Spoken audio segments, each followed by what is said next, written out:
अल्लाह ताला ने हजरत आदम अलैहिस्सलाम को पैदा करने का इरादा जाहिर किया। मैं जमीन पर अपना खलीफा बनाने वाला हूँ। इस पर फरिश्तों ने एतराज किया और कहा, क्या आप जमीन पर इंसान को पैदा करने वाले हैं?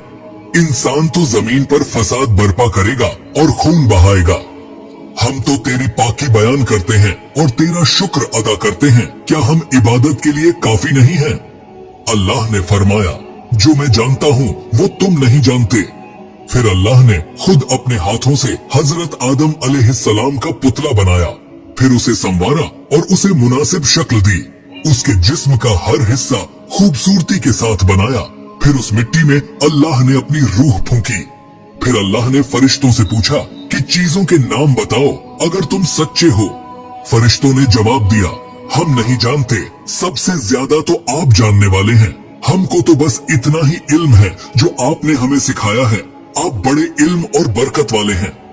अल्लाह ने आदम से कहा, ऐ आदम, इन फरिश्तों को इन चीजों के नाम बताओ।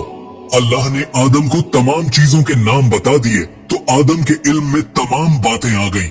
आदम ने इन चीजों के नाम बता दिए तो अल्लाह ने फरिश्तों से कहा, क्या मैं तुमसे न कहता था कि मैं आसमानों और जमीनों के अंदर की सब पोशीदा बातें जानता हूँ और जो कुछ तुम जाहिर करते हो और छिपाते हो सब का इल्म रखता हूँ। अल्लाह ताला ने फरिश्तों से कहा कि आदम को सजदा करो। तमाम फरिश्तों ने आदम को सजदा किया, लेकिन इब्लीस ने सजदा करने से इनकार कर दिया। वह गरूर करने वालों में से था।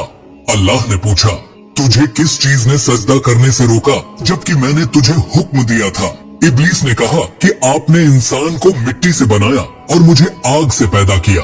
जो शख्स अल्लाह से नाउम्मीद होता है वह इब्लीस के ताबे होता है।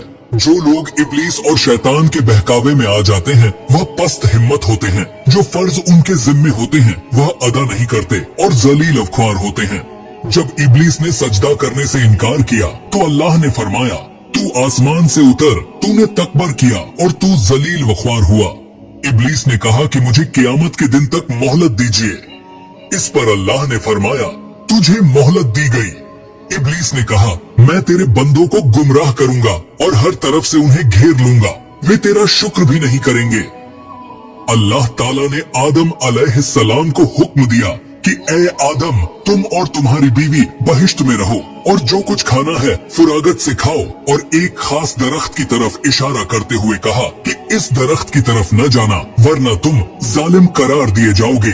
चुनांचे आदम और हजरत बीबी हव्वा आराम से रहने लगे तो शैतान ने दोनों के दिलों में वसवसा डाला कि तुम्हारे रब ने तुम दोनों को इस दरख्त के करीब जाने से इसलिए मना फरमाया कि कहीं ऐसा न हो कि तुम हमेशा हमेशा के लिए जिंदा रहने लगो। मैं तुम्हारा खैर ख्वाह हूँ और तुम दोनों की भलाई चाहता हूँ। शैतान के फरेब में आकर हजरत आदम और हवा ने दरख्त का फल चखा तो दोनों बहिश्ती लिबास से महरूम हो गए। उनके जिस्म से बहिश्त का लिबास उतर गया और दोनों अपने ऊपर जन्नत के पत्ते जोड़ने लगे। उनके रब ने उन्हें पुकारा और कहा, क्या मैंने तुम दोनों को इस दरख्त के करीब जाने से मना नहीं किया था और यह नहीं कहा था कि शैतान तुम्हारा दुश्मन है? हजरत आदम और हवा दोनों से गलती हुई। उन्होंने अल्लाह का हुक्म नहीं माना। इस गलती पर दोनों को सख्त नदामत हुई। आदम ने अल्लाह से माफी मांगने के लिए दुआ की, ऐ मेरे रब, हमने अपने अपने नफ्स पर जुल्म किया। अगर आप हम पर रहम न करें और हमारी मगफिरत न करें तो हम नाकाम रहने वालों में होंगे। आदम और हवा को जमीन पर उतार दिया गया और कहा गया कि तुम एक दूसरे के दुश्मन रहोगे और एक खास वक्त तक तुम दोनों को जमीन पर रहना है। मेरी तरफ से कोई हिदायत आए तो जो शख्स उस हिदायत को मानेगा उसे न किसी बात का अंदेशा होगा और न कोई गम होगा। जो मेरी नसीहत से मुंह मोड़ेगा उसके लिए दुनिया में जिंदगी तंग होगी और क़यामत के रोज उसे अंधा उठाया जाएगा। जब हजरत आदम अलैहिस्सलाम आसमान से उतरकर जमीन पर आए तो वह फरिश्तों की पाकीज़ा बातें सुनने से महरूम हो गए। इस वजह से उनका दिल उदास रहने लगा। आपने अल्लाह से दुआ की और अर्ज की कि मैं तो फरिश्तों की सोहबत से महरूम हो गया हूँ। इस पर अल्लाह ने फरमाया कि आप मक्का मुकर्रमा जाएं, वहाँ मेरा घर तामीर करें, उसका तवाफ करें और नमाज पढ़ें। चुनांचे आप अलैहिस्सलाम जिब्राइल अमीन के साथ मक्का मुकर्रमा गए, वहाँ काबा की बुनियाद रखी, नमाज पढ़ी और